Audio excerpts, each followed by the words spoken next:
Very good morning, all of you. Today, we are going to consider what type of alternative questions may be, what type of MCQs may be on this next chapter. Okay? म्हणजे पुढील प्रकरणामध्ये कोणत्या प्रकारचे बहुपर्यायी प्रश्न तयार होऊ शकतात याचा आपण सरावासाठी अभ्यास करतो आहोत. लक्षात घ्या तुम्ही. कशासाठी? सरावासाठी अभ्यास करतो आहोत. आपल्या नॉलेजसाठी आपण अभ्यास करतो आहोत. कोणत्या प्रकारचे शक्य असणारे प्रश्न असू शकतात?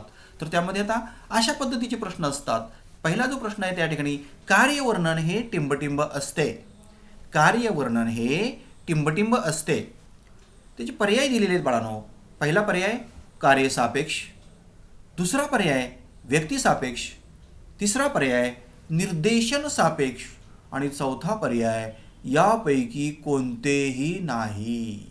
मग कार्यवर्णन कसं असतं याचा प्रश्न तुमच्या मनामध्ये पडला पाहिजे. तर त्याचं करेक्ट उत्तर असेल बाळांनो, कार्यवर्णन हे कार्यसापेक्ष असते. त्यामुळं कार्यसापेक्ष हा पर्याय त्या ठिकाणी अचूक आहे. लक्षात घ्या. त्यानंतर पुढील प्रश्न आपण या ठिकाणी समजून घ्यायचा आहे तो म्हणजे प्रामाणिक व निष्ठावान कर्मचाऱ्यांना टिंबटिंब म्हणजेच व्यवस्थापनाने दिलेली एक पोच पावती असते. काय त्या कर्मचाऱ्यांना जे प्रामाणिक आणि निष्ठावान आहेत त्यांना काय दिलं जातं त्यामुळे ती पोच पावती समजली जाते? तर पहिला जो भाग आहे तो म्हणजे अंतर्गत भरती मार्ग, दुसरा मार्ग आहे बहिर्गत भरती मार्ग, तिसरा गेटवरील भरती मार्ग आणि चौथा जाहिरातीचा मार्ग. आता जो प्रामाणिक किंवा निष्ठावान कर्मचारी असतो तो एखाद्या व्यक्तीचं नाव सुचवू शकतो की ही व्यक्ती या पदासाठी योग्य आहे, ही व्यक्ती या पदासाठी पात्र आहे, अशा पद्धतीची ती शिफारस ती व्यक्ती करू शकते. लक्षात घ्या. असे जे काही निष्ठावान कर्मचारी असतात ते निष्ठावान कर्मचारी अशा पद्धतीची शिफारस करू शकतात आणि त्यांनी केलेल्या शिफारसीचा जर त्या ठिकाणी विचार केला तर निश्चितच त्या कर्मचाऱ्याला समाधान वाटतं. कसं काय समाधान वाटतं? कारण आपण सुचवलेला कॅन्डिडेट मॅनेजमेंटनं घेतला म्हणजे आपल्या कामाचं त्या ठिकाणी काय आहे, फळ मिळतंय असं त्याची भावना तयार होते. म्हणून प्रामाणिक आणि निष्ठावान कर्मचाऱ्यांना अंतर्गत भरती मार्ग म्हणजे व्यवस्थापनाने दिलेली एक पोच पावती असते. म्हणून कुठला पर्याय बरोबर असेल? अंतर्गत भरती मार्ग. त्यानंतर पुढचा प्रश्न त्या ठिकाणी विचारलेला आहे बाळांनो, अकुशल मनुष्यबळाची भरती करण्यासाठी टिंबटिंब या पद्धतीचा सर्वत्र अवलंब केला जातो. अकुशल मनुष्यबळाची भरती करण्यासाठी टिंबटिंब या पद्धतीचा अवलंब केला जातो. कोणत्या पद्धतीचा अवलंब केला जातो? अकुशल कामगारांची भरती करण्यासाठी किंवा मनुष्यबळाची भरती करण्यासाठी. इथं 4 पर्याय दिलेले आहेत. आता कोणकोणते पर्याय दिलेले आहेत? 4.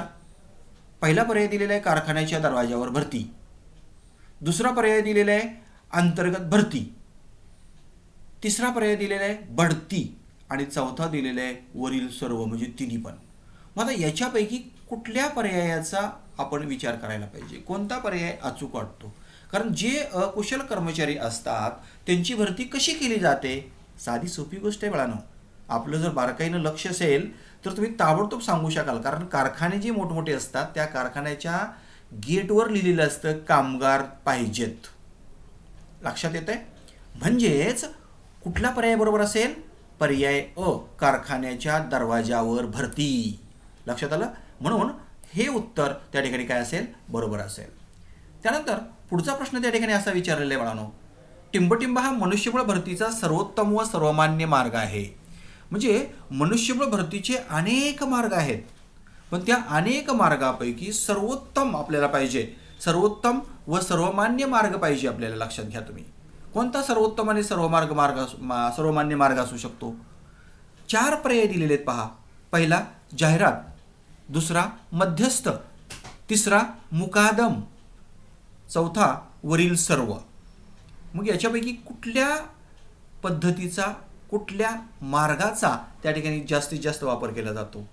साधी गोष्ट आहे. कशाचा वापर केला जातो? जाहिरात. त्यामुळं कुठला पर्याय बरोबर असेल? जाहिरात. त्यामुळं जाहिरात हा मनुष्यबळ भरतीचा सर्वोत्तम व सर्वमान्य मार्ग आहे. त्यानंतर पुढचा प्रश्न असा केलेला आहे, भारतामध्ये जिल्हा पातळीवर, नीट लक्ष द्या, भारतामध्ये जिल्हा पातळीवर राज्य सरकारच्या नियंत्रणाखाली टिंबटिंब स्थापन करण्यात आली आहेत. म्हणजे प्रत्येक जिल्ह्याच्या ठिकाणी राज्य सरकारच्या नियंत्रणाखाली काय स्थापन करण्यात आलेले आहेत? 1. रोजगार विनिमय केंद्रे, 2. अधीक्षक कार्यालये, 3. प्रशिक्षण केंद्रे, 4. कोणतेही नाही. आता आपल्या विषयाशी संदर्भात आपण बघायचं आहे. इथं बरेच पर्याय फसवे असतात आणि फसव्या पर्यायामध्ये फसायचं नाही, लक्षात घ्या तुम्ही.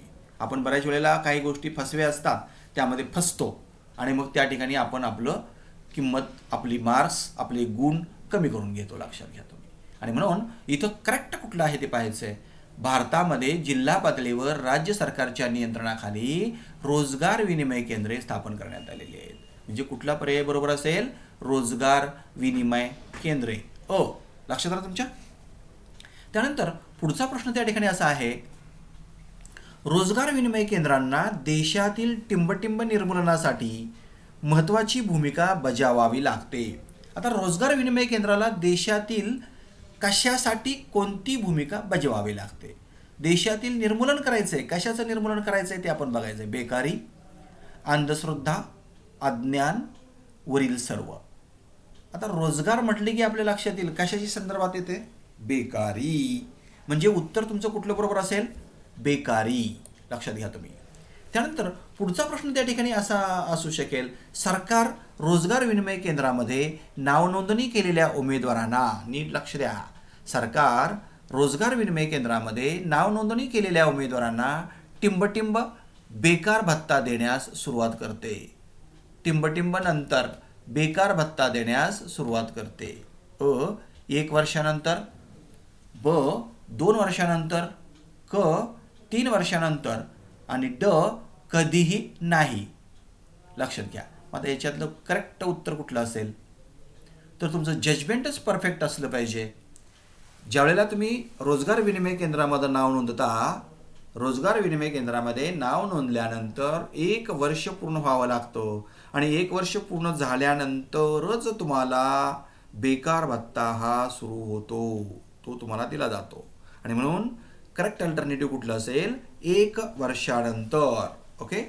त्यानंतर पुढचा प्रश्न या ठिकाणी असा आहे, टिंबटिंब साली रोजगार विनिमय कायदा स्थापन झाला, संमत झाला. किती साली रोजगार विनिमय कायदा संमत झाला? पहिला पर्याय दिलेला आहे 1960, दुसरा पर्याय दिलेला आहे 1970, तिसरा पर्याय दिलेला आहे 1980, चौथा पर्याय दिलेला आहे 1990. म्हणजे 60, 70, 80, 90. आता कोणत्या वर्षी त्या ठिकाणी रोजगार विनिमय कायदा संमत झालेला आहे? तर तुमचं उत्तर असेल 1960. ओके. त्यानंतर टिंबटिंब ही नकारात्मक पद्धत आहे असे म्हटले जाते. कशाची नकारात्मक पद्धत आहे? मनुष्यबळ निवड पद्धत, मनुष्यबळ भरती पद्धत, मनुष्यबळ बढती पद्धत आणि मनुष्यबळ बदली पद्धत याच्यापैकी कोणती पद्धत नकारात्मक आहे? तुम्हाला मी वर्गामध्ये ज्यावेळेला लेक्चर देतो तो या टॉपिकवर, त्यावेळेला तुम्हाला सांगितलेलं असेल की this is not a selection procedure but that is a rejection procedure. क्या बोला था मैं वहीच बोला था. ही मनुष्यबळ निवड पद्धती नाही तर मनुष्यबळ नकार पद्धती आहे, लक्षात घ्या. म्हणजे ही नकारात्मक पद्धती आहे असं म्हटलेलं आहे मी. त्याचं उदाहरणही तुम्हाला सांगितलेलं आहे. म्हणून करेक्ट अल्टरनेटिव्ह कुठला असेल? तर मनुष्यबळ निवड पद्धती. त्यानंतर पुढचा प्रश्न आपण या ठिकाणी असं समजून घ्यायचा आहे, मानव संसाधनाचे नियोजन व नियंत्रण करण्यासाठी, नीट लक्ष द्या, मानव संसाधनाचे नियोजन व नियंत्रण करण्यासाठी चांगल्या टिंबटिंबचा आधार लागतो. कशाचा आधार लागतो? चांगल्या.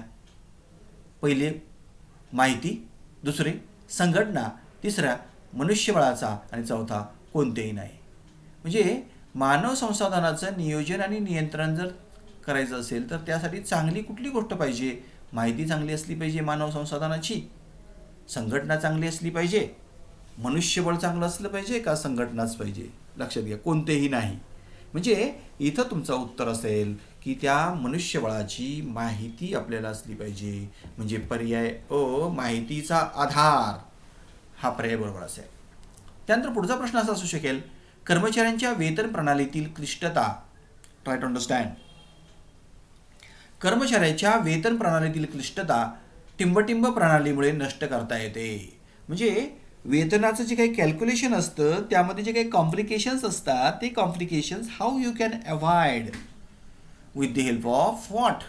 म्हणजे कशाच्या साह्यानं कोणत्या प्रणालीमुळं तुम्हाला ही क्लिष्टता नष्ट करता येते. संगणकीय, ब व्यवस्थापकीय, क शासकीय आणि ड प्रशासकीय. त्यापैकी तुमच्या सर्वांच्या लक्षात आलेलं असेल की संगणकीय प्रणालीमुळे त्या ठिकाणी कर्मचाऱ्यांच्या वेतन प्रणालीतील क्लिष्टता नष्ट करता येते. म्हणजे कुठला पर्याय असेल? संगणकीय. त्यानंतर पुढचा प्रश्न या ठिकाणी दिलेला आहे बाळांनो. कर्मचाऱ्यांच्या कल्पनाशक्तीस विचारशक्तीस चालना मिळून त्यांचा व्यक्तिमत्व विकास होतो. टिंबटिंब कर्मचाऱ्यांच्या कल्पनाशक्तीस विचारशक्तीस चालना मिळून त्यांचा व्यक्तिमत्व विकास होतो. कशामुळं? प्रशिक्षणामुळे कर्मचाऱ्यांच्या कल्पनाशक्तीस विचारशक्तीस चालना मिळवून त्यांचा व्यक्तिमत्व विकास होतो. म्हणजे प्रशिक्षण, don't forget what is it? प्रशिक्षण. Definitely training should be there for development of all these things. Okay. Then another question is also there. कर्मचाऱ्यांना टिंबटिंब दिल्याने, काय दिल्याने? कर्मचाऱ्यांना टिंबटिंब दिल्याने त्यांच्यात जबाबदारीची जाणीव वाढते. काय द्यायला पाहिजे कर्मचाऱ्यांना म्हणजे त्यांची जबाबदारी त्यांना समजेल किंवा जबाबदारीची जाणीव वाढेल? तर पहिला पर्याय दिलेला आहे कार्यप्रशिक्षण, दुसरा पर्याय दिलेला आहे उत्तम वेतन, तिसरा पर्याय दिलेला आहे बदली आणि चौथा पर्याय दिलेला आहे वरील सर्व द्यायला पाहिजे. मग आता कुठला पर्याय बरोबर असेल? त्याचं उत्तर असेल कार्यप्रशिक्षण. कर्मचाऱ्यांना कार्यप्रशिक्षण दिल्याने त्यांच्यात जबाबदारीची जाणीव वाढते. Which alternative is correct? कार्यप्रशिक्षण. त्यानंतर पुढचा प्रश्न असा आहे पहा. टिंबटिंब हे मनुष्यबळ विकासाचे मूलभूत साधन आहे. कशाने मनुष्यबळ विकास होतो? कोणतं साधन आहे की त्याला मूलभूत मनुष्यबळ विकासाचं साधन समजलं जातं? तुम्हाला पर्याय दिलेले आहेत 4 बाळांनो. पहिला पर्याय कार्यप्रशिक्षण, दुसरा पर्याय उच्च वेतन, तिसरा पर्याय आर्थिक लाभ आणि चौथा पर्याय बढती. कुठला पर्याय करेक्ट असेल ज्यामुळं मनुष्यबळ विकासाचं मूलभूत साधन असं समजलं जातं? म्हणजे मनुष्यबळाचा त्या ठिकाणी काय होऊ शकतो? सर्वांगीण विकास हा होऊ शकतो. त्याचं उत्तर असेल कार्यप्रशिक्षण. ओके. त्यानंतर पुढचा प्रश्न त्या ठिकाणी आहे. मनुष्यबळाच्या टिंबटिंबमध्ये वाढ झाल्याने त्यांच्या आर्थिक प्रतिष्ठेत, राहणीमानाच्या दर्जात वाढ होते. आता मनुष्यबळाच्या कशामध्ये वाढ झाली पाहिजे हाही भाग आपण समजून घ्यायचा आहे. पहिला पर्याय दिलेला आहे आर्थिक उत्पन्न, दुसरा पर्याय दिलेला आहे राहणीमान, तिसरा पर्याय दिलेला आहे समाज जीवन आणि चौथा दिलेला आहे आत्मविश्वास. मग कशामध्ये वाढ झाली पाहिजे की ज्यामुळं त्यांची आर्थिक प्रतिष्ठा सुद्धा वाढते, राहणीमानाचा दर्जा त्या ठिकाणी वाढतो? त्याचं उत्तर असेल बाळांनो आर्थिक उत्पन्न. ओके. अशा पद्धतीने हे वेगवेगळे बहुपर्यायी प्रश्न याची आपण त्या ठिकाणी प्रॅक्टिस करतो आहोत. आपण सर्वांनी त्या ठिकाणी काळजीपूर्वक ऐकलं पाहिजे. काळजीपूर्वक ऐकलं, काळजीपूर्वक सोडवलं तरच त्या ठिकाणी काळजी करायची गरज लागत नाही. भरपूर मार्क्स मिळतात. आणि जर आपण काळजी हा शब्द सुरुवातीला त्या ठिकाणी हे काम करत असताना टाळला तर कायमचा हा शब्द परत आपल्याकडे चिटकतो. ओके. आणि म्हणून अभ्याससुद्धा काळजीपूर्वक करा, प्रश्नसुद्धा काळजीपूर्वक वाचा, पर्यायसुद्धा काळजीपूर्वक वाचा, विचारसुद्धा काळजीपूर्वक करा, त्यातून निवडसुद्धा योग्य पर्यायाची काळजीपूर्वक करा आणि उत्तरसुद्धा काळजीपूर्वक लिहा. म्हणजेच त्या ठिकाणी काळजी करण्याची गरज भासत नाही. ओके. Thank you very much.